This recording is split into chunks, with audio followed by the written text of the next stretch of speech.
Hi, my name is Larry Peters. I was the voice of Doc Hudson in the Cars video. Now, tell us about Doc. Well, I felt honored and privileged to play Doc Hudson, do his voice, which was done by Paul Newman in the original movie. Because I kind of grew up with Paul Newman movies. I always liked his movies, The Sting,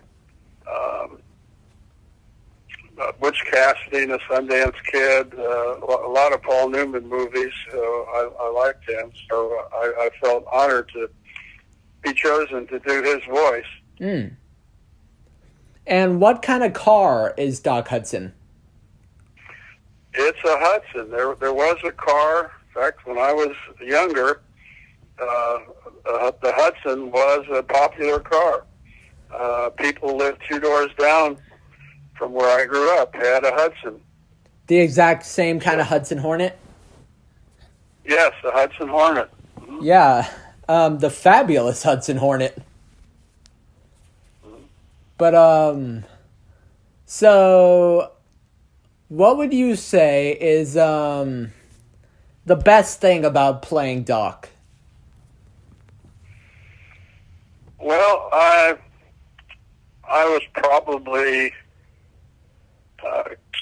not quite as old as Paul Newman, but I was not far behind, and I just liked the character in the movie. He was kind of an old-time race driver who had a lot of wisdom about driving and cars, and being older myself, I like to think that I have wisdom. I mean, many family who I've shown your voice clips to has said that you are indeed Doc. Yeah, well, I try to.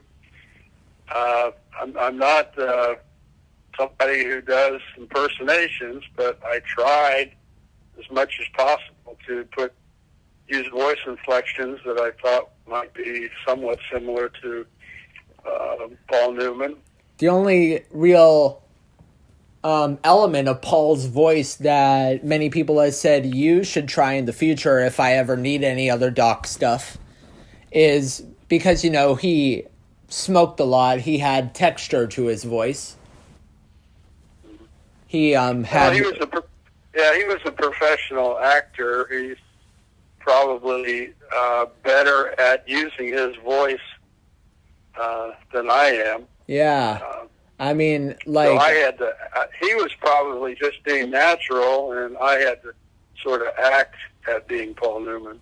Yeah, I mean, like,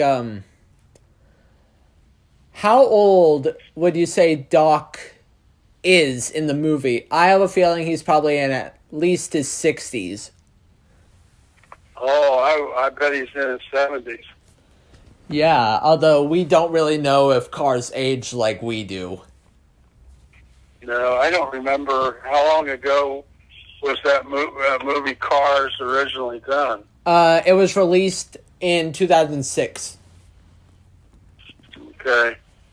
And, so, 12 years ago, 14 years ago. Yeah. And, like, what do you think of some of the cars that are in the film? Like, what are your views on Jeeps? On who? Jeeps, as in, like, what Sarge is and all that. Like, Army Jeeps. I'm not sure. I thought the selection of cars for that movie was quite good, and I think the names they chose were very appropriate. And wasn't it pretty appropriate that George Carlin's character, who happens to be a hippie, is a VW microbus? Yeah, well, that was appropriate. Yeah, I mean, George Carlin. For him to play Fillmore. But, let's also mention that Carlin also did a sketch on during his early years in the 70s, which he played a character named Al Sleet, the hippy dippy weatherman. Right. Tonight's forecast, dark. I also liked Tow Mater, Larry the Cable Guy, played by Ty Goodwin in Larry the this. Cable Guy. I thought that was an appropriate role for him. And you know, I kind of liked him. He was, in fact, for a while, Larry the Cable Guy was the spokesman for the Air Force. Oh, wow. His motto was, "Get her done." Get her done! Yeah, and the Air Force adopted that as their motto. Oh, really? Yes. So who are you influenced by? A redneck? Well, I used to like the, what they call them, the blue-collar comedians. Oh, yeah. Yeah, Jeff Foxworthy and Larry the Cable Guy. And, They're actually teamed up as a comedy duo now. yeah. Have you heard about the coronavirus and all that? Yes, I have. Yeah. Do you think cars would be able to get sick? No. Well, if you think about it, they can, because why else would they go to dock? Now, was he called Doc because he was a medical doctor? Or Yeah, was yeah. He called Doc because he was so knowledgeable. They called him Doc because he was a doctor. His real name was his real name was literally Hudson Hornet. Oh, okay. And so it's basically the rules surrounding Doc's name is identical to people going up to me and saying, "Hi, how you doing, human?" Basically, being named what you are. Mm-hmm. Quite redundant, huh? Mm-hmm. And as many Cars fans know, Doc wasn't just an MD. He wasn't just a medical doctor, but he was also the town judge. And if you think about it, if you really examine Doc's chassis deeply, the long, elongated, wheel-covering backside of a Hornet looks almost identical to a judge robe. Am I right? I think so. Yeah, I mean... I was going to tell you, I just happened to think, when I was in the Air Force, this was back in the 1950s, 1960s, a lot of people used to give their cars names. Wow. Yeah, the one guy I was in the Air Force with, he was from Michigan. He had I think it was about a 54 Chevy, and he called it Julius.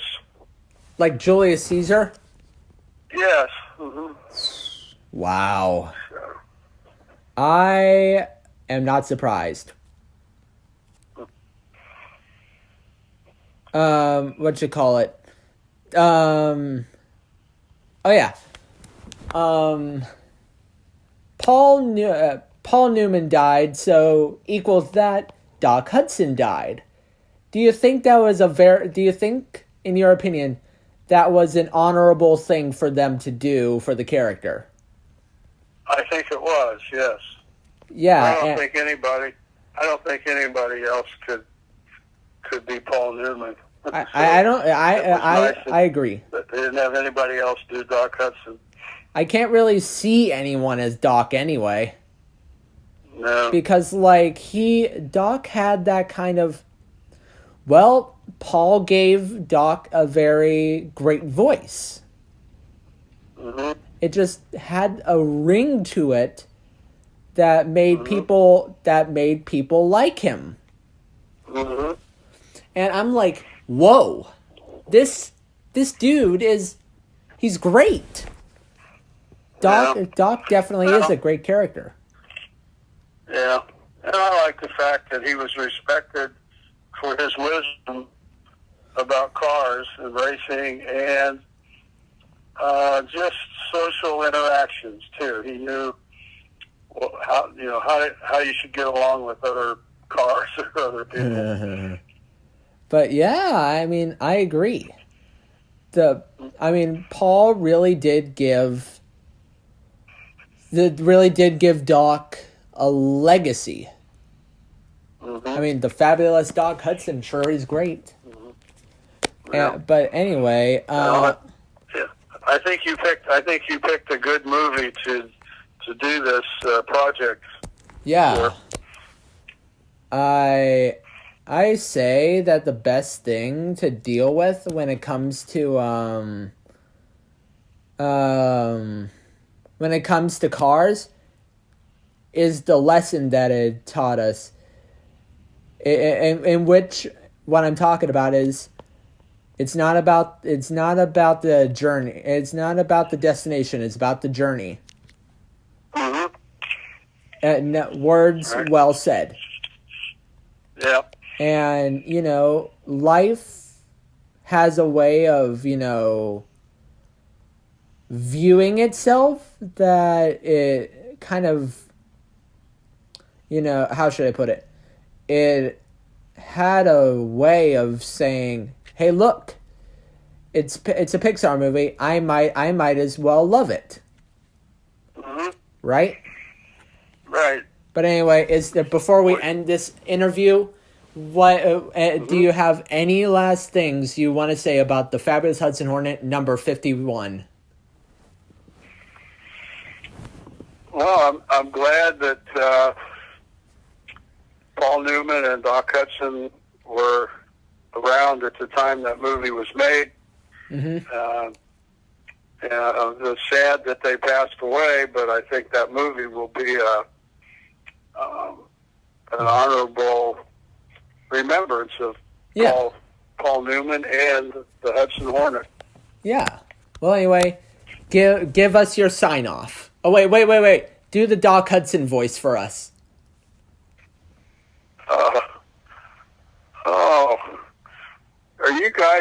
Are you guys ready to race or what? Have you realized that most of the voices that some of the people have done in this is basically their normal voice? Use my normal voice?